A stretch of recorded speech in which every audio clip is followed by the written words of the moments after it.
Bonjour à tous, aujourd'hui on se retrouve pour une nouvelle vidéo. Dans cette vidéo, mon adversaire va rater mat en 1 et ça va lui coûter malheureusement. Ici, il va commencer avec l'ouverture du cavalier roi avec cavalier F3. Moi, je prends le centre avec D5 et lui, il avance son pion en G4 pour développer son fou. Mais bloqué par le cavalier, donc c'est pas très bon encore une fois.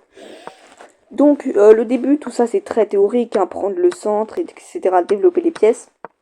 On continue, on fait les échanges équivalents, etc., etc. Et j'ai accompli le troisième grand principe de l'ouverture, qui est tout simplement petit roc. Et lui, il joue grand roc, ce qui est mauvais, parce que son roi est un peu dans les courants d'air, parce que le pion C, eh bien, il est bien avancé, et je pourrais même le manger. Ce qui ferait que maintenant, le pion aurait disparu. Donc le début est très théorique, je développe mes pièces, et j'essaye de placer mes tours sur les colonnes semi-ouvertes, comme vous l'avez vu. Ici, très important, j'ai joué tour 8, et là c'est très important parce que ma tour elle bloque pas contre un pion, pas comme ma tour qui est en A8 ici. Elle est donc sur une colonne semi-ouverte, donc c'est très important de prendre ces colonnes. Lui il défend son pion, et moi je continue d'attaquer. Voilà un début très théorique.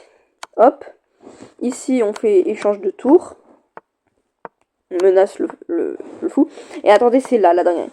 Ici, son fou défend, et là il fait dame H8. Et là, moi mon seul coup, c'est roi F8. Et là, je sais pas si vous le voyez, mais il y a échec et mat avec dame H8, mat. Et là, mon adversaire il met longtemps à réfléchir, et moi quand je vois ça, je me dis, ben c'est fini quoi. Sauf que là, mon adversaire il rate, et il joue G6. Quel mauvais coup, quelle gaffe, il aurait pu faire échec et mat. Et moi, évidemment, je prends. Comme ça, en plus de ça, ça bloque la défense de son fou.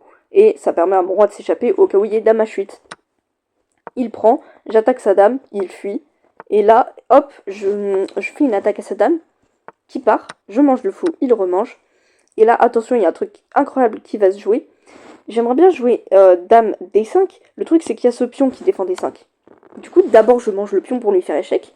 Il doit reculer. Et ensuite, je joue dame D5. Pourquoi je joue dame D5? Et bah parce que s'il prend, je reprends, et au final, on a fait un échange équivalent. Et s'il prend pas, eh bien, il est obligé de se mettre en G2 ou en H2, parce que sinon, je mange sa tour. Et ça, en fait, mon adversaire ne l'a pas vu, et il a joué dame G4. Et malheureusement, du coup, je prends sa tour qui est en prise, et je le mets en échec. Il doit fuir en C2, mais ici, je continue de le mettre en échec. Et là, regardez, je le mets en échec, il part en B3, et là, je fais échec et mat avec tour D3. Donc ici, mon adversaire a malheureusement raté un mat en 1, et ça lui a coûté, hein. Il aurait vraiment pu faire ça, sauf qu'après une gaffe, et bien tout simplement, je le mets échec et mat. Merci beaucoup d'avoir regardé cette vidéo, n'hésitez pas à vous abonner si ça vous a plu, et si vous voulez plus de contenu sur les échecs. Et moi je vous dis à la prochaine, salut à tous.